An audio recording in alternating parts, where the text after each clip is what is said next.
Hello, and welcome to A.P.E.S. News, Community Edition at 5 o'clock.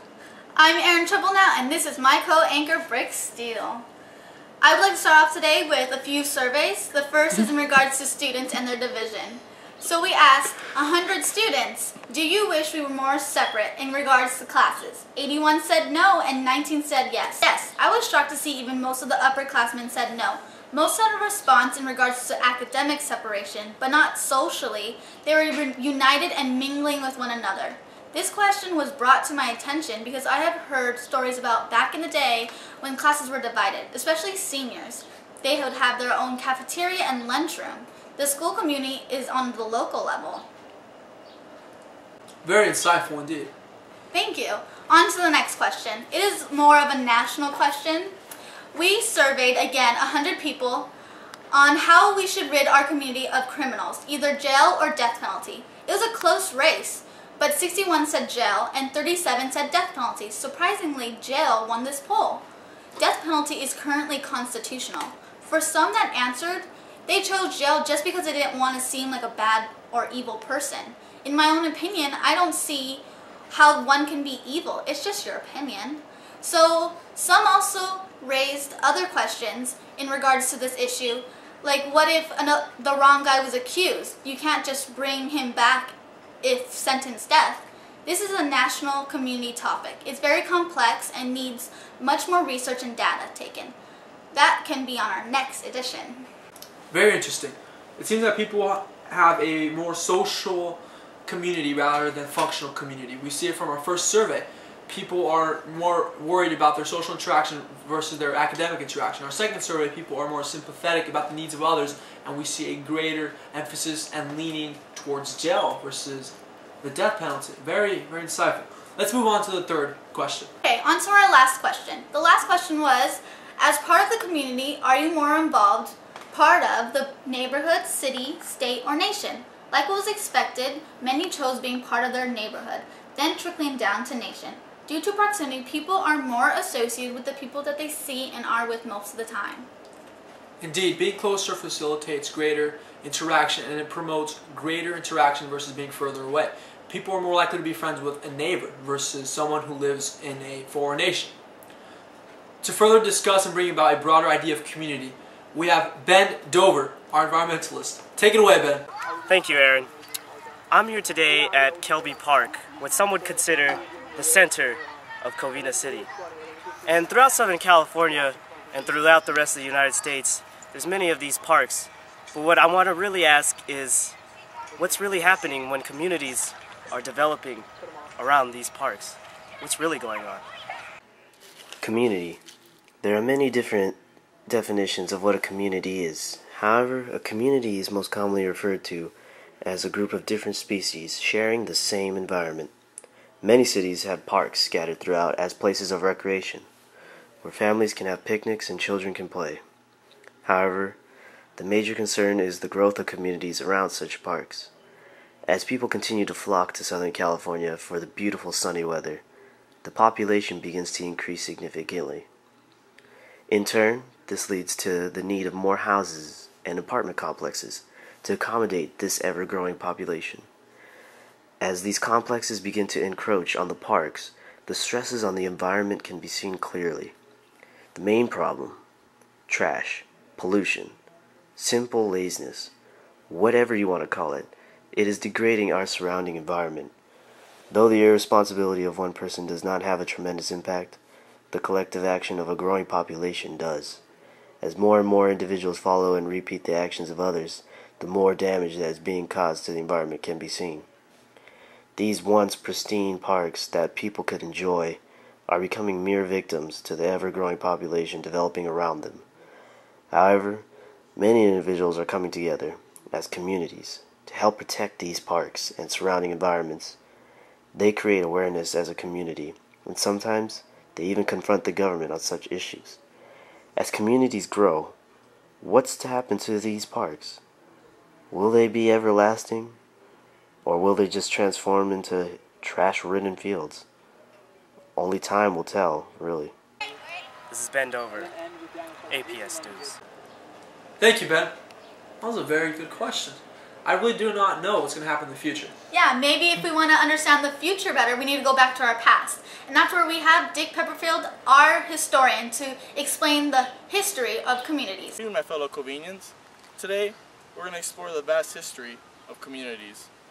I am in a jungle in Mesoamerica where historians believe one of the first communities thrived. Early forms of communities, well, they were not very well known as communities because they were more like hunter and gatherers. The women would go out and gather the supplies needed, and the men would go out and hunt. The reason for them not being a community was that they were mobile, they just roamed around, they never had one settlement, and they had no form of government. A community is known as a vast network of people working together to attain a certain goal, working under some form of government or hierarchical structure. The Olmecs, which thrived around 1200 to 900 BC, thrived in this jungle right here. They had a vast government and practiced patriarchal ways and hierarchical ways. What historians believe was the first community sprung up in Mesopotamia in the Middle East, which is also known as the Cradle of Life. This group was known as the Sumerians. All the early communities, what they have in common was that they sprung up next to some sort of water source, like this stream right here. Throughout the evolution of communities, water has been depleted in immense sources due to the increase in population. Nowadays, we do not know how to sustainably use our water, and rivers like this, like the Amazon River, are now becoming little streams like this, where the water isn't even drinkable. Communities in developing countries such as Africa and in Middle America, they can't even get water, which is needed to survive, and if they do get water, it's tainted with some form of chemical or soil erosion, so it's barely even drinkable. They can only use it to take showers or brush their teeth. This is a very grave problem, and if we continue on the path that we're on today, all of our water could be gone one day. The time for change is now, and it starts with you. Back to the studio. Thank you, Dick, for the information. We are here in the studio lounge now. So today we're here with Mr. Armin Hammer, author of the new book, 10 Days to Learn English. 10 Days to Learn English. So tell us about your book. Well, my book is basically co-wrote with my friend Shane here. And it basically talks about learning English in 10 days, and which is very important for in the U.S. because there are many races in it that include Asians, Hispanics, and African Americans. Why do you think it's important for people to learn English? I think it's important for people to learn English because it's a universal language that's just not used here in the U.S., but also in multiple countries. So what exactly makes your method different from other methods? My method is better. Just simply is. Just because I broke it down to the core, to where you don't have to learn all the difficult things of the English language. Sounds like a great book. So, what do you think about your friend writing this book? No, I think it's awesome. Oh, never mind about that. When did you decide to write this book? I decided to write this book because there are many injustices in our country where immigrants do not have the same education as us. Do you believe this book will sell? I do believe that this book will sell because it is broken down to the core and many immigrants can relate to it. Shane, do you have anything to say? It's gonna sell. Oh, well, Oops. we have no time left. Sorry. Our studio director just said we're out of time. I'm sorry. Now we'll be moving on to the artistic perspective of community.